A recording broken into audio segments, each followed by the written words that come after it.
Good morning, everyone. Hello. I hope everyone can see me. I hope everything is up. Ooh. Got some noise going on over there. But good morning, folks. It is so good to see all of you. I hope everyone can see me and hear me. Hello. Judith, Ashi, Mia, Howard, it's good to see you this morning. Valdair, RB, Cindy, Brent, Kevin, Sam. It's so wonderful to see all of you, and welcome back to the Photoshop Daily Creative Challenge. My name is Voodoo Val, and I'm going to be your host this morning for the first challenge in this new round of challenges. I want to say a special thank you to Shauna Lynn for that wonderful stream that she just did. It was fabulous to watch while preparing for my own cast. You are awesome, girlfriend. Thank you so much for streaming for us. I'm going to jump into the challenge pretty quick this morning because we have a lot to cover, but before I do so, I want to let you guys know how you can get involved with the challenge with me. So if you guys head over to behance.net/challenge/Photoshop, you will actually come to this screen.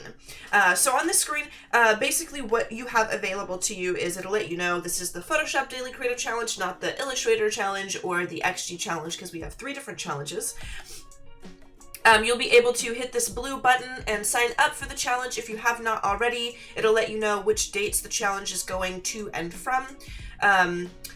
And it'll give you like a little 1 through 4 step on how everything works. Basically, every day you will receive a challenge. As you can see, our very first challenge is actually already available. You can see right behind me, we've got the layers challenge. Today, we're going to be creating a promotional flyer using layers, shapes, text, and color. And as I said yesterday, everything that is happening for these challenges is actually going to be farming RPG themed. So we are going to do like a little farming RPG farmers market kind of poster today, and I'm very excited to jump into it. If you want to get involved with me, all you have to do is come to this page, hit that get started button, and we'll actually give you access to the starter file that I have created for you so you can start working along with me. And if you need to come back later, maybe you need to rewatch my steps, you can always come back and hit this watch video button, and it'll bring you back to this recording of this video so you can watch it again. You can hit this community chat button. You'll be able to join our chat over on Behance. So if you're over on YouTube, definitely come to behance.net/live where I am reading the chat and where everybody is making friends and having a good time. You'll also be able to join the Discord. So if you have not joined the Discord already, please follow this URL up above me here, bit.ly/PS Discord, making sure that P and that S are capitalized so that you can get to this wonderful page, which I will show you. If you come over into the Discord, you'll see that lots of people are getting feedback, lots of people are being able to post their current challenges here in the current challenge tab. And this is where I will be pulling up this actually every day that I do the DCC, showing off what you folks are doing and giving you guys feedback while I'm live on the stream. It's also where I'm going to be posting my end product things that we do for these challenges so that you folks can get a closer look at what I created. So it's going to be pretty fun. I am going to jump into our challenge though real quick because I want to make sure that I don't waste any time because we've got a lot of steps to cover. So, as I said, if you go to that page, that if you hit that button that says get started, it will give you a starter file, and that starter file is going to look something like this. Let me bump myself over to the other side of my screen here, and I'm going to close these down. So this is the starter file that you folks will get, and it says challenge number 1, create a promotional flyer using layers, shapes, text, and color. And I have got something similar to what I made yesterday. I used that cool font again, and I made a little title that just says Voodoo Valley. Voodoo Valley is usually the title, and I'm going to show you folks how I create kind of a cool little scene for a flyer around this title. If you example, I wanted to put that in here for you folks so that you had something to begin with.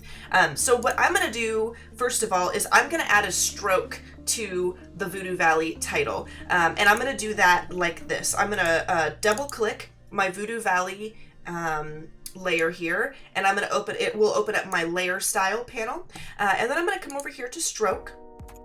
I'm going to change my stroke color to white. In fact, maybe for now I'll change it to like a gray just so that I can see the stroke in the preview.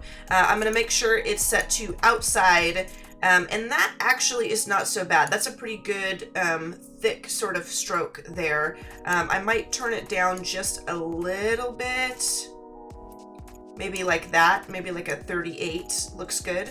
And I'm gonna now change it to white because I do want it to be white. I do want it to blend in with my background, but I just wanted to be able to see what I was working with there for a moment. So I'm gonna say okay, and then I'm gonna hit okay again. And if I make a new layer underneath here with Control-Shift-In, and I grab my brush and a red color real quick, you can see that it's got a white stroke on it. I just wanna kind of do that little experiment there so you can see there is a difference between the border of Voodoo Valley now and the background.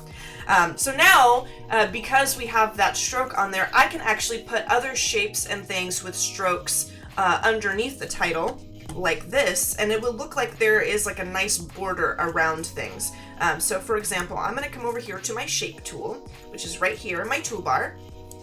I'm gonna right click it, and I'm going to grab the ellipse tool. I'm going to make sure I'm set to black here, and that I have a fill of black and also a stroke of white. I'm going to crank the stroke up just a little bit, and then I'm going to drag a circle out. And if you want it to be a perfect circle, all you have to do is hold Shift. So I'm going to hold Shift like so, and I'm going to let that go. And then I'm going to Control T to free transform, and I'm going to put that circle right there. And you can see it's got that stroke around the Voodoo Valley, so it really has like kind of a nice separation border around this. Okay, I think I will also turn the stroke, the white stroke around the border of this circle to 38 as well, since that seems to be the one that I like the best. So now I've got that, I'm going to do some other shapes. I'm going to make a new layer, Control-Shift-In. I'm going to grab a right click here, and I'm going to grab the rounded rectangle tool, and I'm going to draw out some squares like so. And I am going to free transform them. I'm going to say Control T, and I'm going to turn them to like a diamond shape, because what I'm going to do is I'm going to actually form some mountains, if you can believe it. And I am going to kind of resize these a little bit, and I'm going to start placing these like so. Let's see. Yes. In fact, you know what? I might actually turn the stroke off for now, because what I want to do is make sure that the stroke does not blend when I merge a bunch of shapes together. So I'm actually going to turn the stroke off for now, and I'm just going to keep duplicating this with Control J, and I'm just going to start stacking these around like so. Control J again, put one right here, I'm thinking, and I'm gonna keep stacking until I have kind of an interesting formation of mountains, quote unquote. We're using our imaginations here, folks. They are gonna, in fact, be mountains. So now I've got like a few little mountains around. I'm actually going to select all of these rounded rectangles I just made.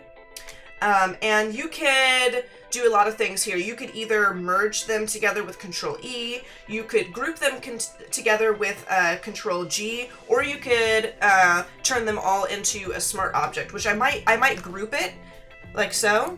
Right click and say convert to smart object, and then all of my items here are one smart object that I can actually unpack and redistribute later on. So I have that. Now I'm going to double click, and I'm gonna re-add my stroke here. So I've got a little white stroke around the edges there, and I'm gonna say okay. And actually, you know what? I think I actually need one more mountain formation. So I'm going to back up real quick. I'm going to say Control Z, Control Z. I'm going to open my group. I'm going to duplicate one more rectangle. I'm going to Control T, and then I'm going to bring that down just to close this space right there. And I'm going to maybe one last one like so. like that, just because I want to close that space. Now I'm gonna close my group, right click that group. I'm gonna say convert to smart object, and then I'm going to double click and add my stroke. Boom. So now I have like a mountain formation above my Voodoo Valley text, and I also have like a little sun sort of thing going on. And now I think what it needs is a little house. So I'm gonna come in and I'm gonna grab my rounded rectangle shape tool again. I'm gonna say Control-Shift-N to make a new layer. I'm going to add a little square here. I'm going to say Control-T to free transform. I'm gonna bump that up just a little bit like that. Like that, and there we go. I'm gonna also put this behind my mountains. Like so. So then I'm actually gonna bump this around like this. Yeah, I think that's looking good. And I am gonna turn the stroke off of this one as well. Because I'm gonna merge two different things together. I'm gonna make one more square, holding shift to make sure it's a perfect square. And I am going to free transform this as well and turn it to a little diamond shape to give my house a little roof. Like that. I think that works. I'm gonna say enter. And then I am going to group these together. Group. I'm going to transform that into a smart object, and then I'm going to add a stroke to that as well. So I have a little house, and it doesn't really look like a house because I think it needs a little more detail. So what I'm going to do here as well is I'm going to grab, first of all, a circular shape. So I'm going to grab my ellipse tool. I'm actually going to change that color to white and turn the stroke off. And I'm going to draw a little ellipse here, holding shift to make it a perfect circle. And I'm going to put that right there, boom, like so. I'm going to duplicate this because we're going to make a door shape for our little mountain house. And I'm going to drag it down like this. And then I'm going to make another rectangle. We can actually use the sharp rectangle tool. And I'm going to zoom in here. I can, like that. And I'm gonna make sure that this goes from the borders of our ellipse tool. And I'm gonna make a quick little drop down door, just like that. And I'm gonna make sure that this is, let's see. Oh, you know what? I need to make a new layer for it. I'm gonna make sure that this comes down like so. Boom. And then I'm going to zoom in here to make sure that I can get these edges correct. I'm going to say Control, excuse me, Control-T to transform and bump that down like that. Maybe bump it up just a few pixels. Boom. And then I'm going to come out and I'm going to look at it. And I actually think that that looks cool. We put like a little house. The force is strong with Val. I certainly hope so. So we're gonna put a little house in our mountains and a little sun going on.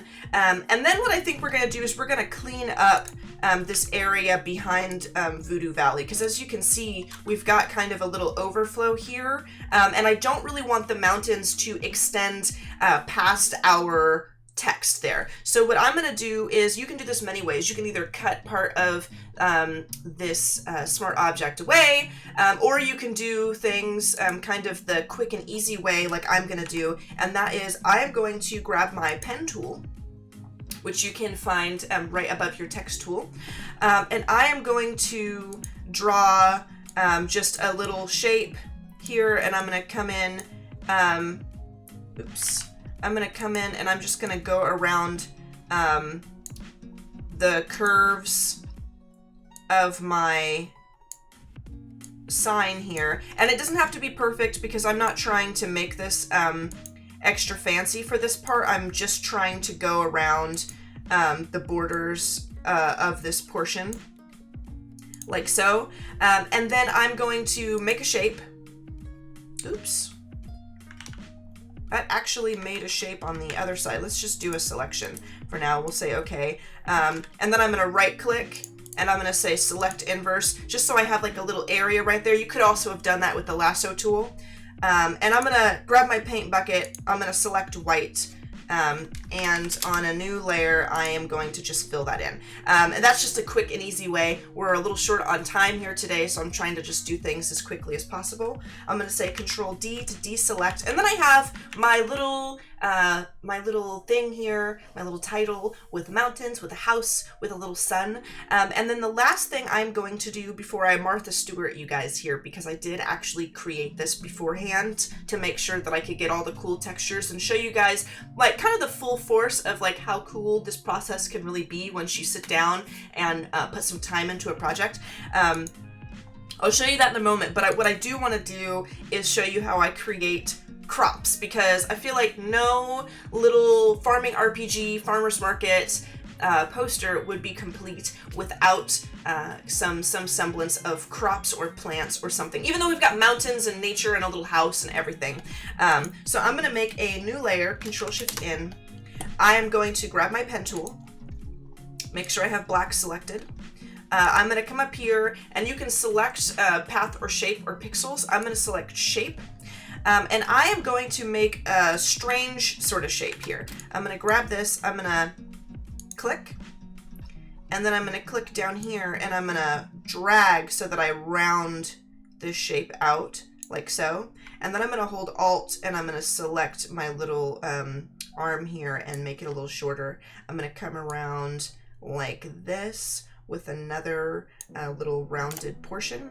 I'm going to select over here, select over here, and then also kind of round that out like so. Hold Alt, pull that arm in, and then I'm going to connect here. And I've made kind of a strange little shape, but I'll show you where I'm going with this. So I'm going to grab this and I'm going to actually drag it up to the topmost layer. I'm going to go like so. I might transform it to be like that maybe. I think that's looking good. I can kind of bump it up with my arrow keys. And then I'm going to press enter. I'm going to duplicate this. Oops, if I can. Control J and then Control T. So I duplicated it and then free transformed it. And I'm going to turn this a little smaller and I'm going to turn it at a new angle. And then I'm going to do it one more time. I'm going to say Control J, Control T, and I'm going to make it a little bit smaller and I'm going to tilt it. Boom. So I know that this probably does not look like crops to you just yet, but bear with me. So I've got that in. I might even make this one just a tiny bit smaller, like so. Okay, so I've got these little marks here. Now what I'm going to do is I'm going to make a new layer, Control Shift N, and I'm actually going to grab my handy dandy brush and hit B on the keyboard. I'm going to make sure I've got a good brush selected, and I'm going to come in here and I'm going to make little hearts. Tiny little heart shapes, because they're going to look like little sprouts in my field. And I'm just going to go boop, boop. And they look like little tiny, tiny sprouted whatever. They could be pumpkins. Maybe you're growing eggplants. Maybe you're growing corn. Whatever you're growing in your fantasy RPG, farming RPG farm. They can be whatever you want. But I'm just going to add some little tiny sprouties.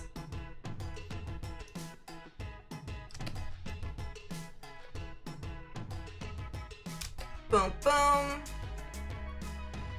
And there we go. And if you zoom out, it kind of looks like a little crop. So that is how I started putting this together. I actually have a finished version that I've added color to.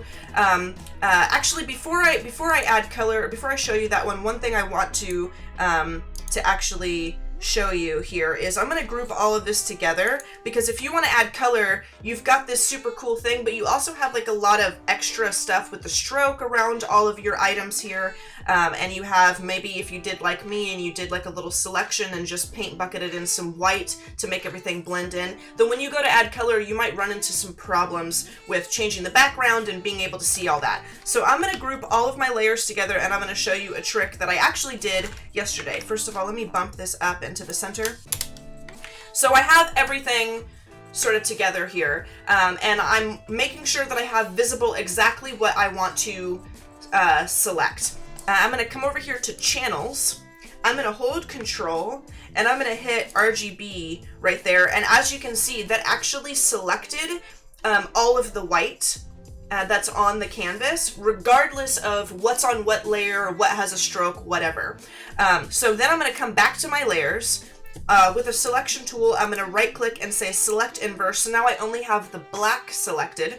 And then on a new layer, Control Shift in, I'm going to grab just a bright color so you folks can see this. I'm going to grab my paint bucket, and I'm going to paint bucket into that. So if I hit Control D to deselect, you guys can see I actually have just my design on a layer now, and I can convert that to a smart object so I can resize it. And if I grab a new color with a brush underneath here and scribble around, you guys can see that it's all transparent and everything. So now I can come in, I can change the background, I can add textures, I can do all sorts of things. So I'm going to show you folks what I actually did with this because I had a blast. Let me grab my flyer here. I actually changed the color of my background. I even added some little birds. I added some more points to my sun, which I would have done here had I had the time. I added a little chimney with some smoke to my little house, and you can see how that can actually turn into something really cool. So I can't wait to see what you folks do. I am actually going to pull up the Discord, and I am going to hit my little plus button here, and I'm going to navigate to my DCC folder. I'm going to pull up my Farmers Market flyer for Voodoo Valley, and I am going to open that up. Ooh, files are too powerful apparently, so I will upload that at the end of stream, unless maybe I can pull up my Photoshop. Maybe I can say Control I. Oh yeah, this is pretty large. I'm gonna just make this a teeny tiny file real quick. And then I'm going to resave it, and I am going to make it smaller because I've got maybe 2 minutes here that I can continue to work. So I'm going to say Control Shift S, which is the command for save as. I'm going to say save on my computer, and I'm going to call this flyer small, and I'm going to save it as a JPEG. Boom, save. Okay, and then I'll pull up my Discord one more time, and I will navigate to my small file and say, okay, there we go. Here is my challenge 1 entry. Boom. And I will upload, and there it is, uploading into the Discord so you folks can see it. I am also going to be jumping over and putting it on Behance, but I'm out of time, so I will post the link to my Behance in the Discord so that you folks can check it out. Yes, lots of techniques. Lots of techniques. I hope that you folks like it. I can't wait to see what you do. I can't wait to see what you name your magical farm. Okay, if you are not a farming RPG sort of person, it's not really your cup of tea, no worries. You don't have to adhere to that theme. This is just kind of a cool, fun thing that we can do together to kind of get each other excited and involved, and maybe adding a little more excitement to our challenges. But yes, again, I can't wait to see what you do. Please stay tuned because we've got a full day of design jam-packed with awesome guests and designers coming up after me, and I will see you folks tomorrow morning with challenge number 2 of the Photoshop Daily Creative Challenge. I'll see you folks later.